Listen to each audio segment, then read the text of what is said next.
What happens at laser tag never stays at laser tag. Laser Unfocused Tag Talk. Laser Unfocused Tag Talk. I feel like you could be like in Ghostbusters or something. Oh my God, you have got some stories. Let's talk about laser tag. Who knew you were a laser tag legend? Time to get laser unfocused. Tag Talk with Tivia. Welcome to Laser Unfocused Tag Talk. Hi, I'm Tivia.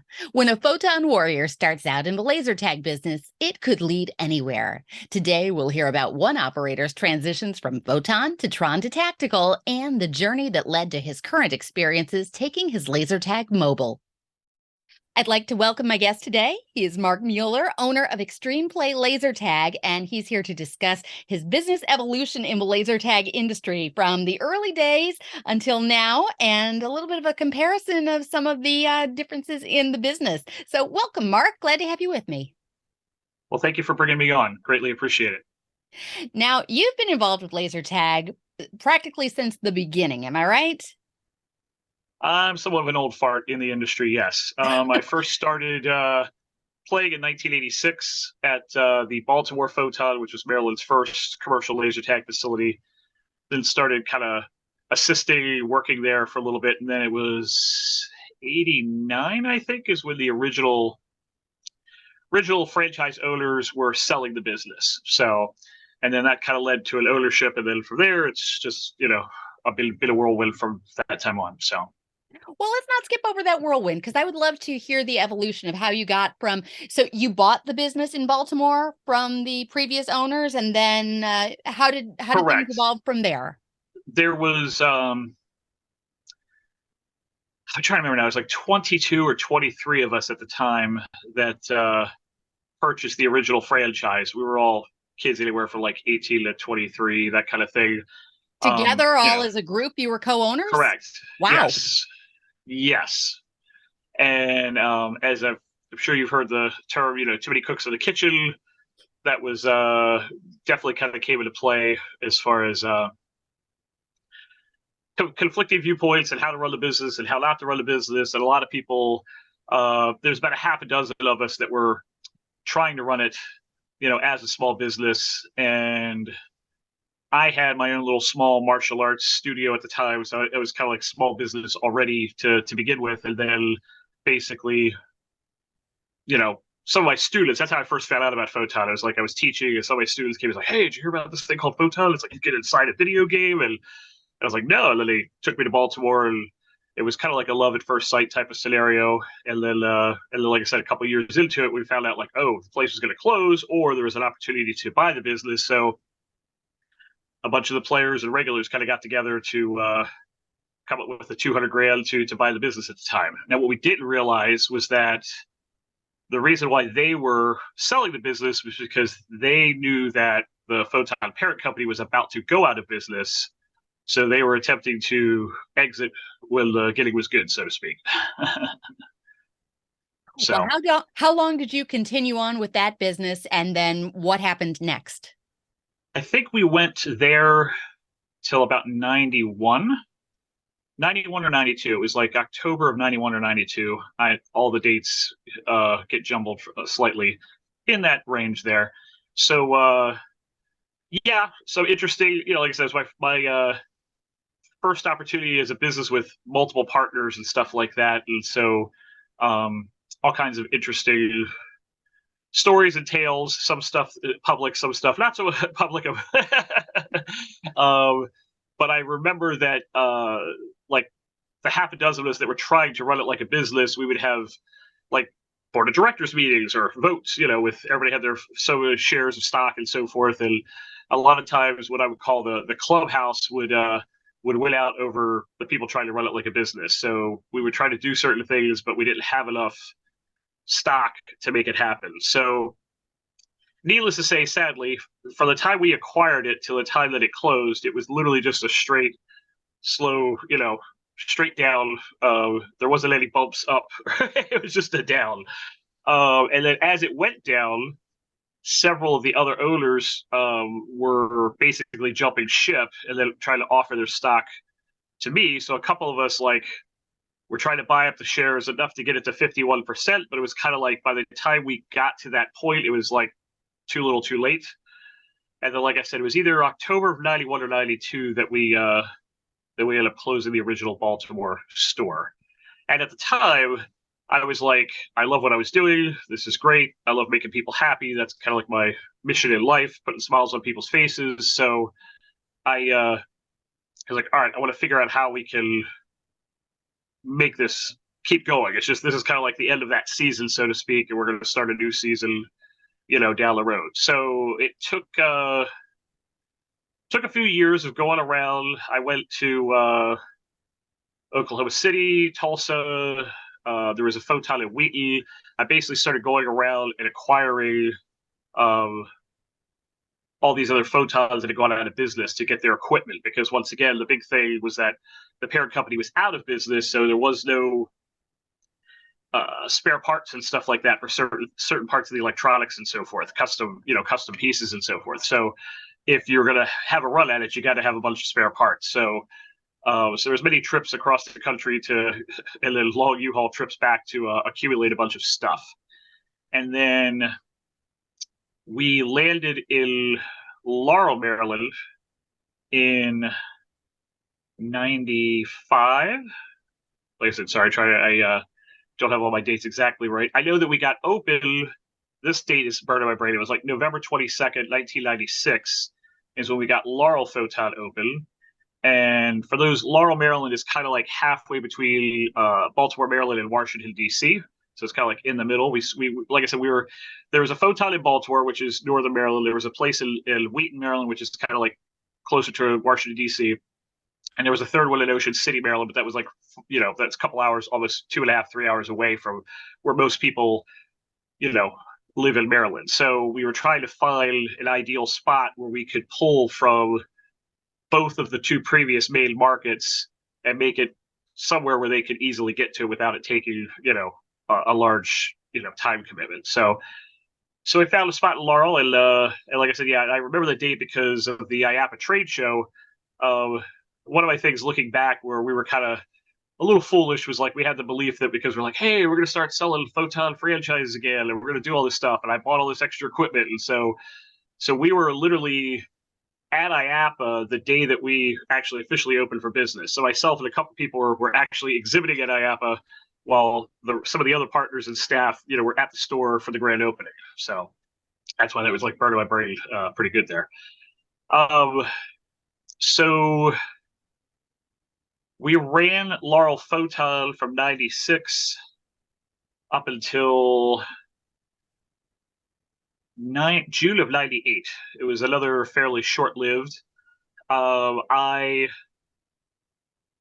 We like a lot of small businesses, they always talk about lack of capital is a key component, and so and in the government they always refer to cost overruns. Well, so it's one of those things where we had a budget, we attempted to maintain the budget, but as the project continued to go on and various inspectors or this or that, be like, oh, can't do it that way, got to do it this way. You're like, oh, well, that just added another 5 figures to the project on this section here. And I'll never forget, one of my partners had come to us. We were probably say about 65% of the way through construction, and he was our accountant. He basically came to me, was kind of like, hey, Mark, here's the deal. According to my calculations, we still need about another $160,000 to get the store open, and we have $32,000 in the bank account. So what are we going to do? So it was like, okay. So we had already attempted to try to tap friends and friends of friends. So now we're going into the next circle of friends of friends of friends. And we did find some people that were interested in investing, although I consider myself blessed that I still have my knees, so to speak, because I feel like they usually for corporate deals, it's like they're either giving you a loan and you're paying back the loan with interest, or they're taking an owner equity position. Well, this was like a little bit of both. To make them happy, we had to give them a third of the company plus this total amount of money we were borrowing. We had to pay back as a loan And back in the time, in the 90s, like for those, like in the late 80s, there was the S&L crisis. So there was a banking crisis. A lot of banks collapsed. And we have a few in this day and age. But so interest rates were very high. So our interest rate was 20% interest. Yeah. But so basically the whole thing was we're like, okay, we've invested all of our money. We've come this far. We're so close, like we got to get it open. It would be a shame not to, we got to give it a go. So even though we were like, the odds are kind of stacked against us, we're like, we got to make it go. We think we can make it work. So we pushed on. The problem is that it was still the math here again. I'm not a finance guy. I'm a operations kind of person, and so for me, it's like I'm trying to do the math, and it looks like we can make it work, but then we weren't hitting our projections as fast as we wanted to, and therefore those investors were unhappy. So they started putting a bunch of restrictions on us as far as we'd have weekly meetings. This is where we at, and here's what's going. And then it's like, oh, you got to get rid of some X amount of your staff, and then we have to cut down on your marketing spend from X to Y. And then it's like, well, how is it going to, how are we going to be able to drive more business in if we're, so that's why, like I said, that went from November of 96 to June of 98. So that was kind of like second season of laser tag for me from the operation ownership position. Then that brings us to XP Laser Sport, which we got open February 4th, 1999. And this is an interesting thing. So when we came in to build out Laurel Photon, there was actually, let me back it up here. Let's do it this way. When we started XP Laser Sport, there was basically the playing field was in the back of the building, so it's kind of like this weird shape. I mean, that's the reason why we got into that location, because it was an actual retail center. But the back space had been sitting empty for almost 11, 12 years. So we were able to get a blended rate of, we were paying full retail for the front space, but we got a big discount on the back space. So that's what made it actually doable. So, and there was a small dry cleaners that had gone out of business that was there. And then basically when we had closed as Laurel Photon, the people who came in and took our lobby basically turned that into a dry cleaners. And then we basically took the dry cleaners, the other dry cleaners that let out, and turned that into a new laser tag lobby. So I just thought it was kind of really ironic as far as kind of crossing over from one to the other there. So, but basically the playing field was intact. There wasn't a whole lot of, it was more build out a whole new lobby. We still had many fun hurdles to jump through as far as the fire marshal. Fire marshals love laser tag because their job is to get everybody out safely and get what they're doing. But it's like we're playing in the dark and we're pumping a bunch of fog through the maze, and it's a maze, so it's hard to navigate through in good time. So fire marshals love you. So there was a lot of extra hoops we had to jump through to get clearance. But then like I said, we got that open, and that was February 4th, 1999. And were you running Photon equipment at that time, or had you transitioned? Correct. Yes, we were still running Photon equipment at that time. So we continued to run that equipment until either November of 2002 or 2003. We ran with Photon equipment for quite a while. I mean, and as you know, for Photon and stuff, we were the longest people out there running with the original stuff. So basically it was just the equipment became harder and harder to maintain, and once again, certain parts were just not available any longer, as far as technologically. So, and we were heading in the right direction as far as sales. We were doing better and better each time, and because we had a much smaller lobby, also that made our rent cost a little better, and so that's when we started to look at some additional gear.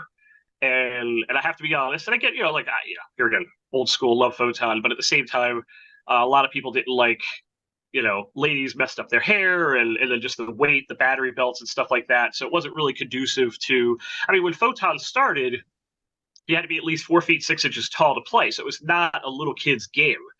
And then it's funny because basically towards the very end of the Baltimore Photon, before we closed up in 91, we started getting all these phone calls for kids' birthday parties.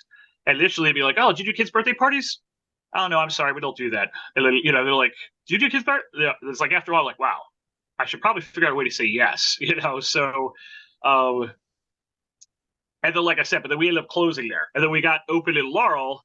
The same phenomenon was going on, like, crap, how are we gonna overcome this? So we ended up like shrinking the battery belts, figuring out how to, technology had come a little way. So instead of giant lead acid cells, we now moved up to nickel metal hydride, and we were able to chop it down from the normal 6 cells down to 3 cells, down to half the size. So the waste, you could fit around a much smaller waste. It was still big equipment for little guys, but we tried to do the best we could to to make it work. But at any rate, so yeah, so like I said, it became too. I was literally, like I said, 2002. It's like I would be spending 35 hours a week in the tech room trying to maintain the pods to keep things going, because it's like, hey, we got 24 customers out there playing, and 2 or 3 of these suits go down, and it's like, and I gotta like try to fix them and keep just doing the whole treadmill thing. So at some point, I'm like, we got to do something different. And then once we had made the switch, and this one, I'm sorry, I'm kind of circling back to, we were talking about like the helmets and the weight and all that fun stuff. Good or bad, however you want to look at it. When we made the switch to Lasertron, which we did, like I said, late 2002 or 2003, I think it was 2002, our sales shot up an average of 42% year over year for 3 years in a row. So it was just like, whoosh, and I just think that was the, new equipment, light equipment, more modern, and it really helped us. That was a huge boom. So, and then basically we're at Laurel all the way up until the pandemic. When the pandemic shut down, we were going to have to renegotiate our lease coming up soon, and you've been to the location. That's, like I said, it's a very small lobby, and the way that we were able to make money was we were able to cram a lot of people into a very small space. And with all the restrictions of everything's got to be 6 feet apart, and I'm just like, okay, there's just no way that we can operate and actually be profitable in this environment. So we're just like, all right, it's time to call it a day, sadly, and just move on from there. So now also in 2008, we started a second location, a second XP Laser Sport up in Owings Mills, Maryland. And we had a traditional Lasertron arena there. And then we also started operating our first version of tactical equipment. We set up 2 arenas there. And that was Adventure Sports HQ was the gear we were using initially there. And we ran that location for 10 years. But here again, that was like, we got open on December 31st of 2008. So our first official day of business, it very rarely works that way, it was actually the calendar year, January 1st, 2009. Having said that, October of 2008 is we had another giant financial collapse, Lehman Brothers, everybody. And so the perfect time to open a very capital intensive business. So we got through the 10 years, never really made any real big money there. And then at the end of the 10 years, it was kind of like they wanted the rent to go up. And like, we were just struggling just to keep our head above water with this one. So that when we pulled the plug in 2018 on that location. So, were you operating mobile at the same time that you had the tactical, or did that turn into your mobile? So we were also operating mobile, but mobile was more of an afterthought. It was just kind of we had like I said, at the Owings Mill store, we had the tactical, we were trying to offer, did you want traditional, do you want tactical, or do you want a combo? You could do both, and that, try to expand the market, so to speak. But then we would put it on our website, and then when people would call us and say, hey, we'd like to do a mobile event, then it'd just be like, okay, let's give you a price. And they say yes or no, we go do it. We never actually marketed mobile. So it was always just, other than it's on our website and there's a page that says mobile laser tag, and you can let us know if you're interested. So all of our marketing, all of our push was just to push to the store, but we thought there was a good synergy there as far as having it can't come to us, we can come to you, and vice versa kind of thing. And we had several clients that would they've been to the store once or twice, and they're like, oh, let's try it where you come to us, and so it increased the lifetime value of the customer or the client that way. So you had the foundation for mobile. So did that become a fairly simple way to transition once we got through the pandemic part?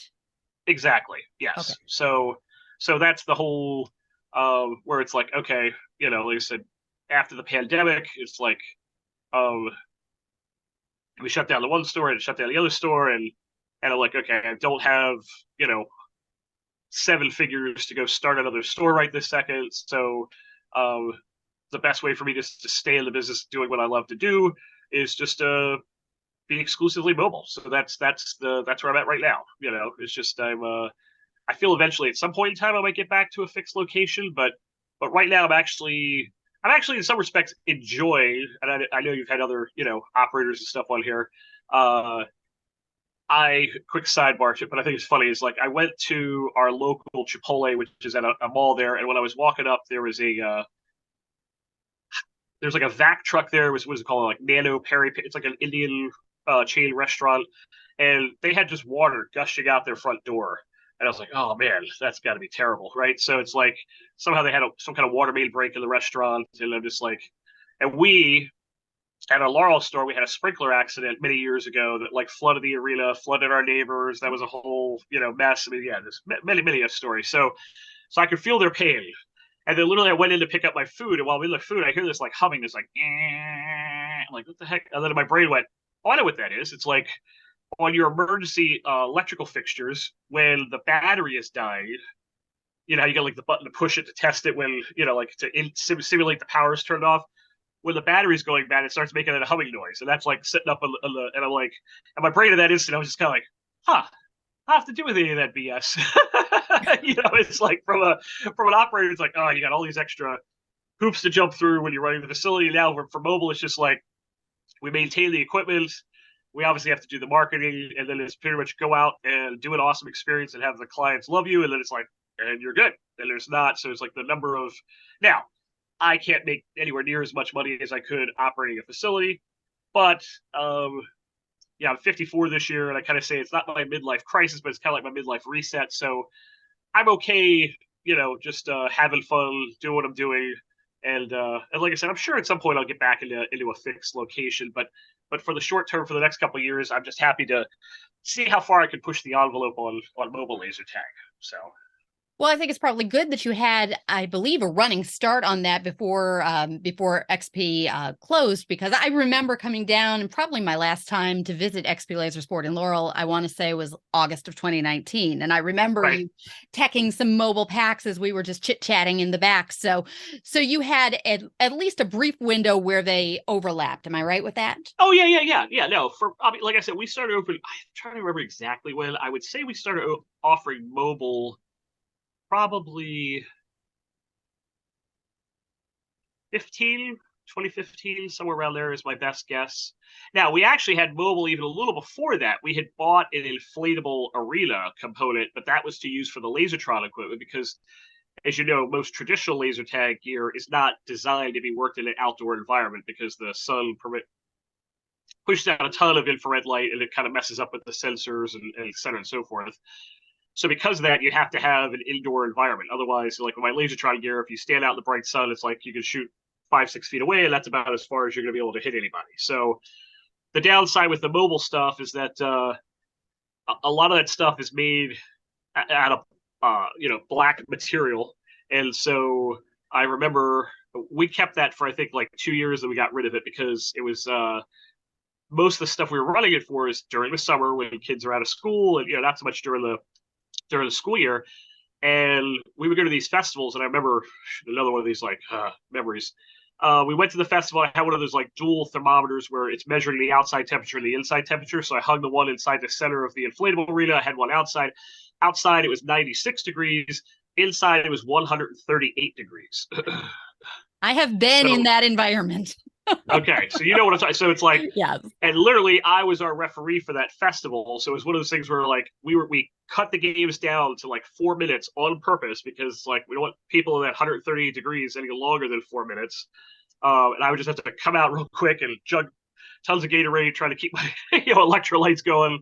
And so yeah, really quickly we're like, this sounds good in theory, but like I said, then shortly thereafter is when we got the tactical gear that could be used outdoors. Then we just kind of said, oh, great. So now we just have different obstacles or bunkers.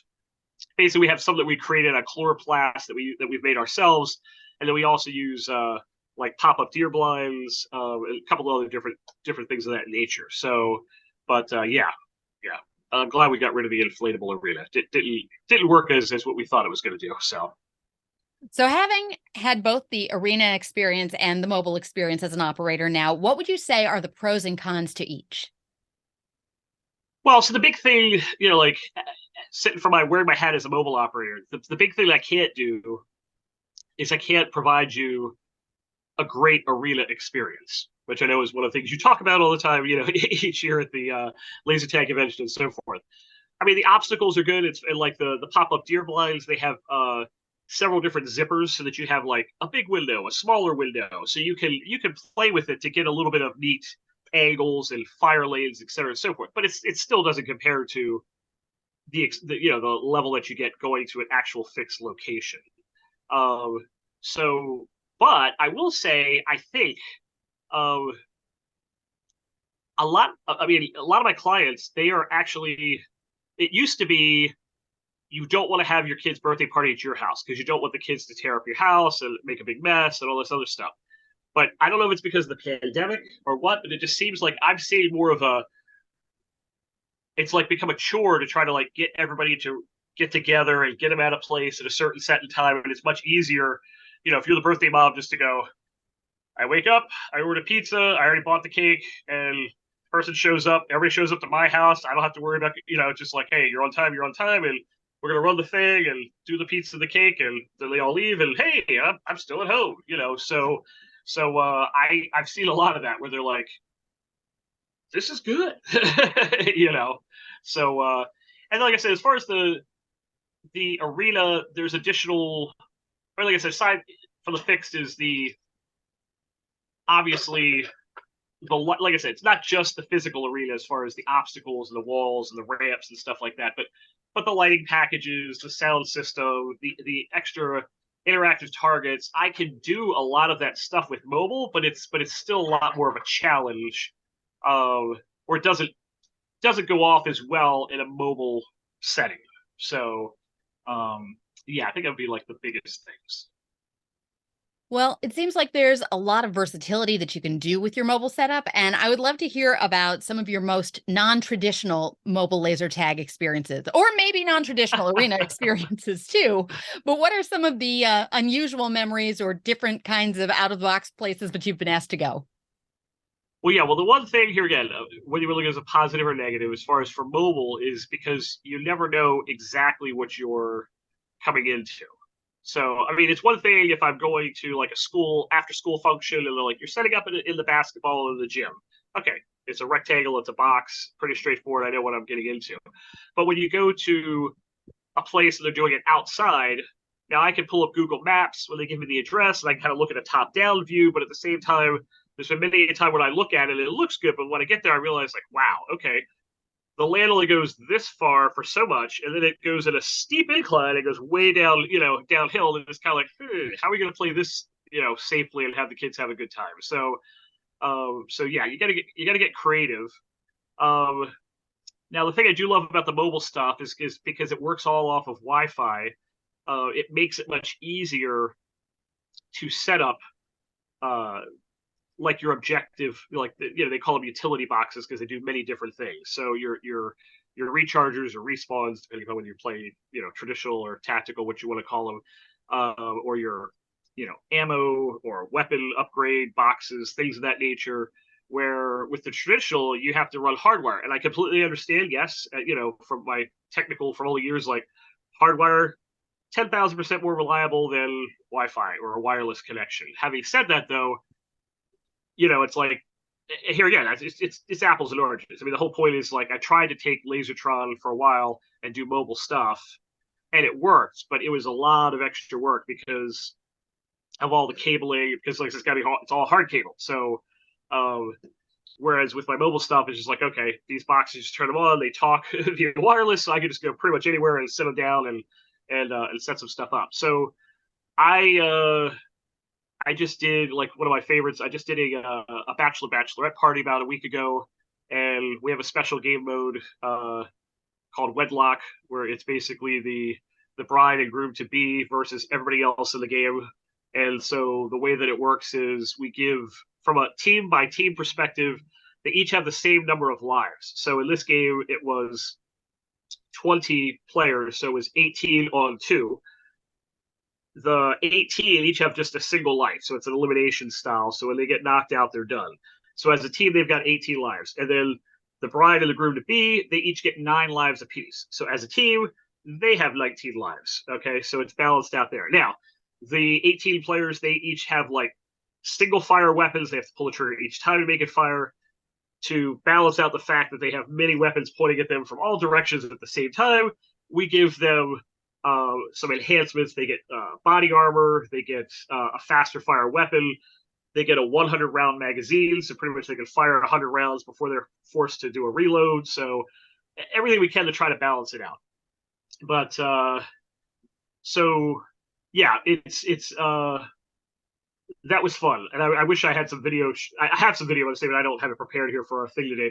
But just to see how the game plays out, it's a really cool format that gets them in there. Even in my pregame, they even play. We play just the two of us right before the game, right before the game starts. I'm sorry. Go ahead, Lori.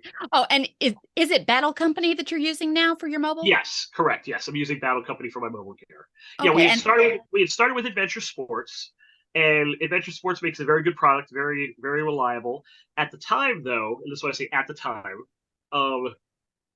they did not do any scoring, and so when we first started with the Adventure Sports stuff, now called Elite Laser Tag, at our store also, it's like we would do what we call a matched score. So we would play a couple different missions, and each team would have the opportunity to play. We play the same game twice, and we would switch sides in the arena because the arena for tactical is not necessarily symmetrical, and so we don't want somebody to say like, "Well, this side is better than that side," and so, and then you would score various team points or match points, and then we would declare a winner based off of that. But there was no individual scoring. Now, part of the rationale at the time, I realize, is they would say like, okay, you want to put the focus on the team, not on the individual, because then you're gonna have some individuals who are just be like, they just want to get their score up and they don't care about their teammates, and they can cost their team the loss. And there is some truth to that. But having said that, I guess my thing, because here again, as far as I know, I was the first person that was running traditional laser tag side by side with the tactical laser tag arena. And so the thing is that client expectations, they were used to going into playing Lasertron, so they go in, they play, they have a score on their pack, they come out, there's a score on a monitor, and we print a scorecard, and then they would score on that. And then so when they went to play tactical, like, where's my score? And it's like, well, you know. And so it the people still had fun, but I could tell there's just kind of like, like there's a little bit of a letdown that they weren't able to see their stats, so to speak. And that's what prompted me to make a change and look for a different a different manufacturer, and that's where we ended up landing with Battle Company. Like I said, they make a good product, and now Elite does have real-time scoring and such with their product, but at the time they didn't. It's the same thing like when I chose Lasertron years ago, back in 2002. I had, because as you know, like with the Armageddon, laser tag tournament circuit, I played that tournament many years as a player. So wearing my player hat, I was like, okay, I've played all these systems dozens of times in all these tournaments. Which system has given me the least amount of problems with my pack and all that mess? And that was Lasertron. But then also when I went and did all the research, at the time it was like Lasertron had a 5-year warranty. And say, for example, like Zone, Zone had a 2-year warranty versus a 5-year warranty. The phaser cords was what they called a consumable, so those broke quite frequently, but those weren't covered under warranty where they were on the Lasertron. And it was just like, there's a whole bunch of little things. Now, Zone has since upped their game many times over since I had made that initial, switch. But at the time, similar with my tactical, it just wasn't there, And then they learned, and they said, hey, we gotta raise the bar, So, but and I'm sorry, I know wander sometimes. Let me No, let that's you. fine. Okay, cool. I love to hear the rationale behind why decisions are made. I was bringing that up just to get clear in my own mind because you mentioned a wedlock game. Now, I'm sure I haven't played every game that they have available, but is that a game that is programmed in their system, or is that something you came up with, or just naming that you came up with because it was a bachelor party? That was just something that was a game that I created. As far as the naming, I can't take credit for that. There was a company called well, I think their website was what was it called? Indoor War .com. They were down. They were selling franchises. Man, why am I drawing a blank here? Uh, what are they? They were running with a different type of older style tactical gear, not radio scoring and such. And I just remember that name, and it's like, and I've done several like anniversary parties and these bachelor and bachelorette parties, and so I was like, and they're no longer in business, so I feel okay to say like, there's no trademark on the name or anything like that. So I was like, that's a good name, I like that. So, Well, Laser Force has their own version of a game they call Wedlock. However, it's oh, do they? played Okay, I differently wasn't than what you described. So what you described is something you came up with as a concept? correct. Yeah, basically, like a popular game for that a lot of people play in is Juggernaut. So and this is basically Juggernaut with two people, two Juggernauts versus one Juggernaut taking on everybody. So Gotcha. um, yeah, no, that's another thing I love about the battle company system is the level of game creativity that you can make as far as the level of control that you have as far as making games. So yeah, you can do some pretty unique stuff with it. Very good. Have you done any other original things with that you can bring to the party now that other Um, operators aren't doing? so Battle Company has they call it it's called us the game their game is called Assault, and basically the way it works is you set up various utility boxes, and you have to, if you think of it like a base, you have to destroy the first base, and once you destroy the first base, then the second base will turn on. So you can't attack the second base until the first base is done. And so a popular game with first person shooters and all that kind of stuff is VIP, where you're attempting to protect your VIP, and whether it's keep them alive the whole game or keep them longer alive than when the other team does it, because kind of like an attack defend, each team gets it, or in this case, it's like you move them through various checkpoints, and if you get them all the way through the checkpoints, then you can win the game. And then if that case, it's like how much time was left did it take you to complete all the checkpoints, and then the other team will play it. They'll get their turn. Can they do it? First off, can they get through all the checkpoints? And if they do, then it's like who did it the fastest time to get the winner, so to speak. So I did a little twist, and once again, I apologize because I didn't.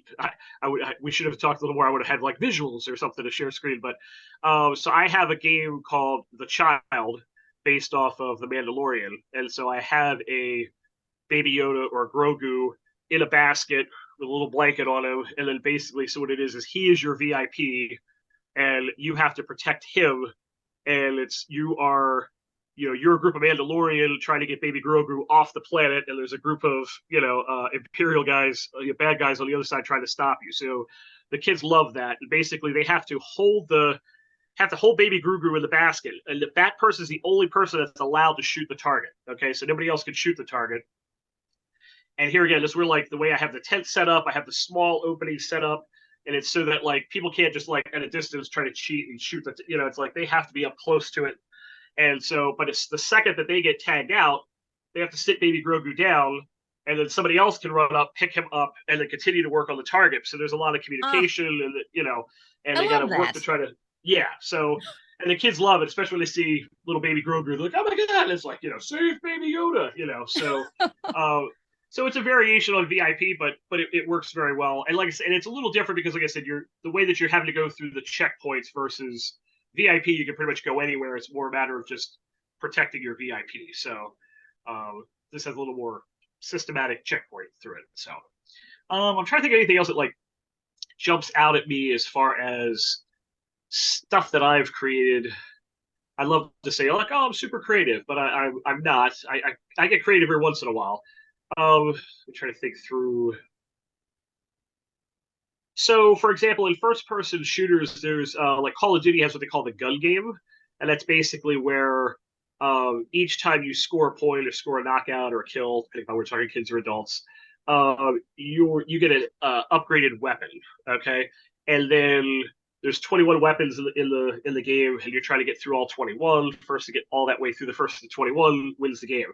So I did a tweak on that, and I created a game called Climb the Ladder. So Climb the Ladder is there's only 5 weapons in the game, but each time you score knockout, you get a weapon upgrade. However, when you get knocked out and go back to recharge or respawn, you fall back to the bottom rung of the ladder, back to the basic laser weapon, which takes 6 hits to knock out. Then the next weapon only takes 5, and then 4, and then it actually goes from 4 to 2 and 1. So, but that way it's like nobody.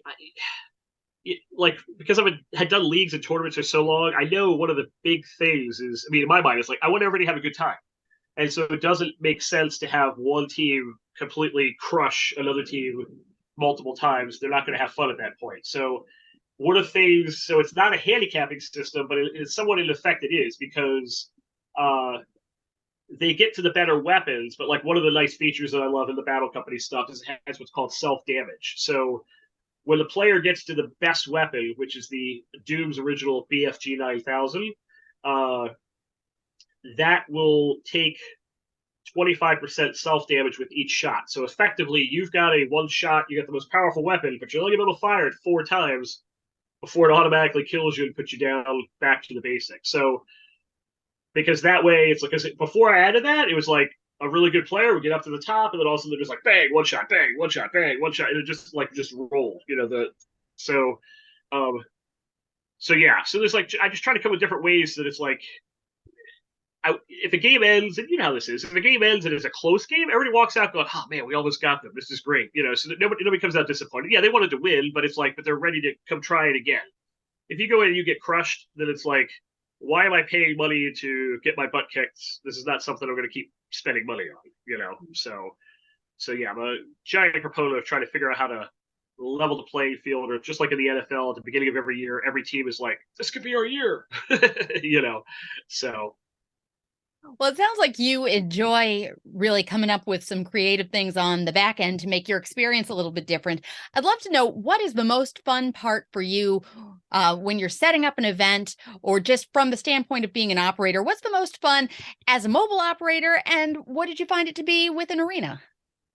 So while I'm thinking mobile, I'll stick with mobile. One of the things I love is for our birthday guests, like I said, we do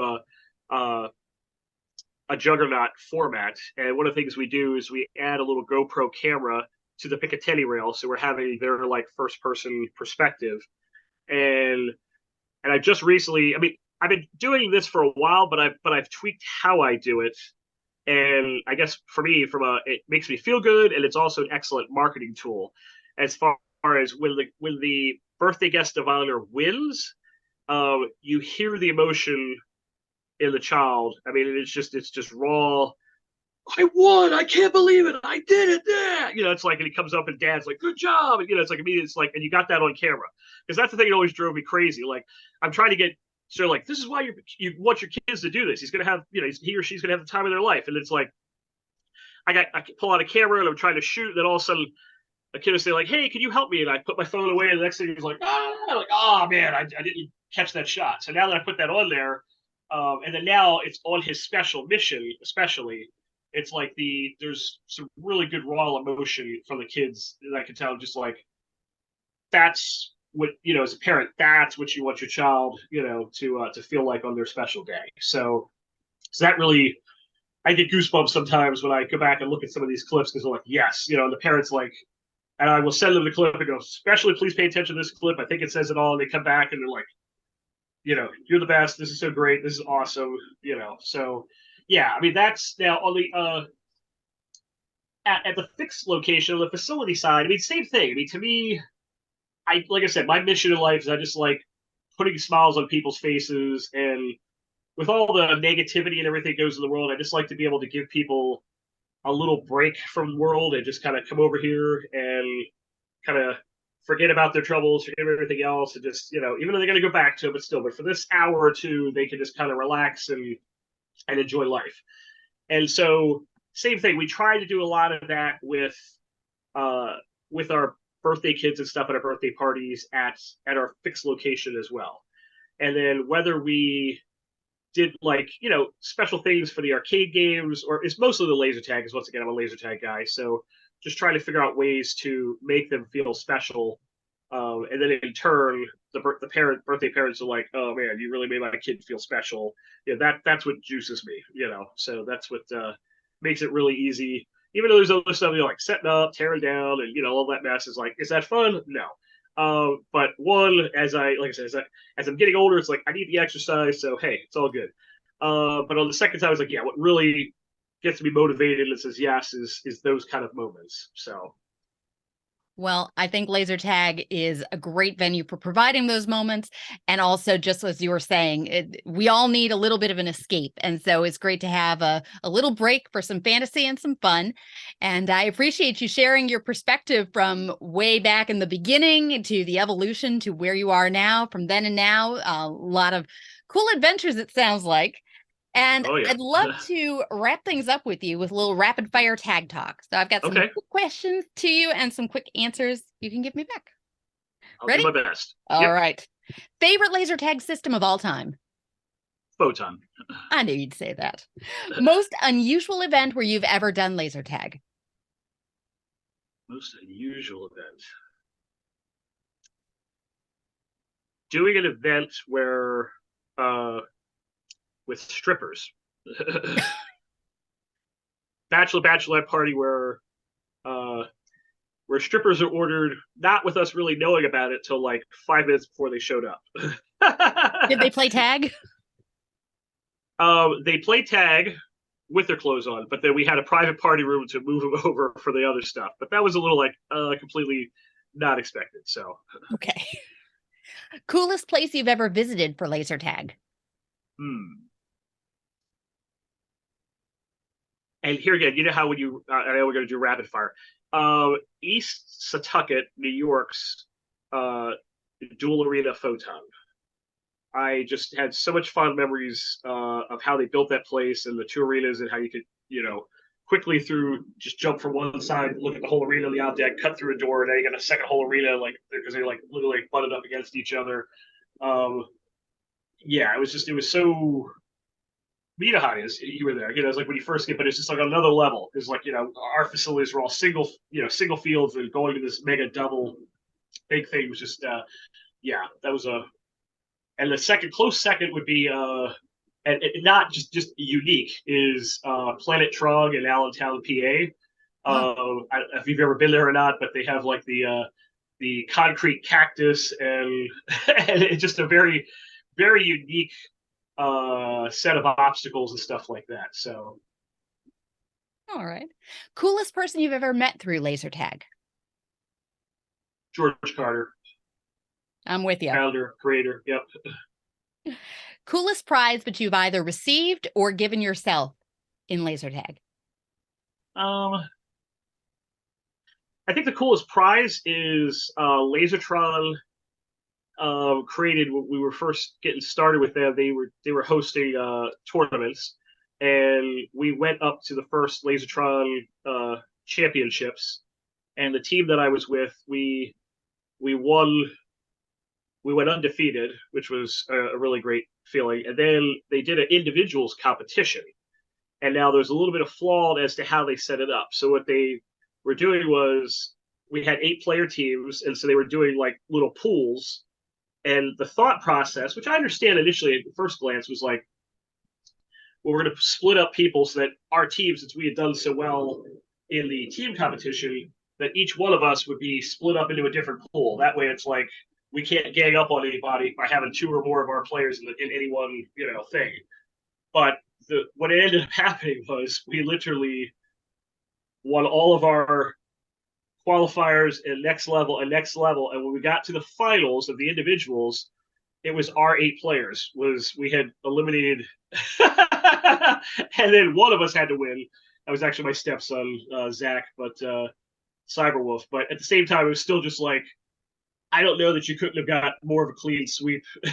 You know what I'm saying? It's like we won all the team events. all undefeated, and then we pretty much knocked out everybody, in the individuals. And then it wasn't until we all had to just face ourselves that we, had a little bit of there. So yeah, that was, and we all got the nice little big check that we had to, take our photo with and all that fun stuff. And actually won a few dollars. So it was Very good. nice. Did you get to keep the big check? Yes. Cool. I don't know where it is. I think I still have it hiding somewhere in a box. And it wasn't like the gigantic check. It was probably like, I'd say it's like a 2 foot by like a 2 foot by 4 foot. So it's big, but it's not like the ridiculous ones that you see sometimes where they're, you need multiple people to hold them up. So Still very cool. Favorite energy drink to keep you moving on the go? If I've kind of gotten rid of energy drinks here again as part of my midlife reset. I used to drink a ton of soda. I don't drink soda anymore. I just drink exclusively water. But every once in a while, I will get Body Armor. I love the Body Armor strawberry banana, and I also would get like muscle cramps and stuff as you get older, from exerting yourself and so forth. So that thing I found, I put one of those down, and fortunately, it's got sugar in it, but it's also got a bunch of other potassium, et cetera, and so forth. And I found I wasn't getting any like muscle cramps or anything if I would down one of those after being very physical, like in a tournament or something like that. So.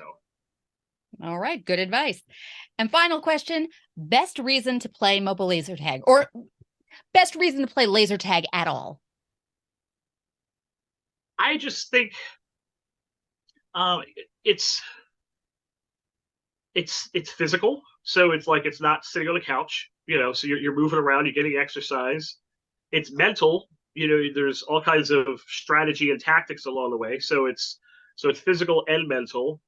And then it's just the community. I'm sure you've come across other people. It's just like, I have lifelong friends of 30 plus years, and we started playing when we were kids, and now our kids have played it, and now we're almost to the point, next year will be the 40-year anniversary of laser tag, and some of us are going to be grandkids introducing their grandkids into it. So I just we've lost via social media and the phones and the screens and all that fun stuff of the community. You know what I'm saying? I'm not saying there's not online communities, but you know what I'm saying as far as we would, back in the day, just similar kind of like a bowling league. Every week, it's just, hey, every week we come together, we play, we shoot the crap, talk trash to each other for, playful stuff here and there. But there was a real, physical personal bond with the people that you're playing with, and now everything is just distant and remote, and it just doesn't have the same level that you have back then. So But I think that's one thing that laser tag really has as the advantage and the reason to play is that sense of community. So that's a great takeaway. And I thank you so much for taking some time to share your adventures along the way on this laser tag journey. That is Marc Mueller, owner of Extreme Play Laser Tag. Thank you so much, Marc. thank you so much for having me. Thanks for checking out this episode of Laser Unfocused Tag Talk. Listen for more episodes on the first and third Friday of each month. Want to be a guest on an upcoming episode? Find out more and follow my blog and website at TiviaChickLovesLaserTag.com.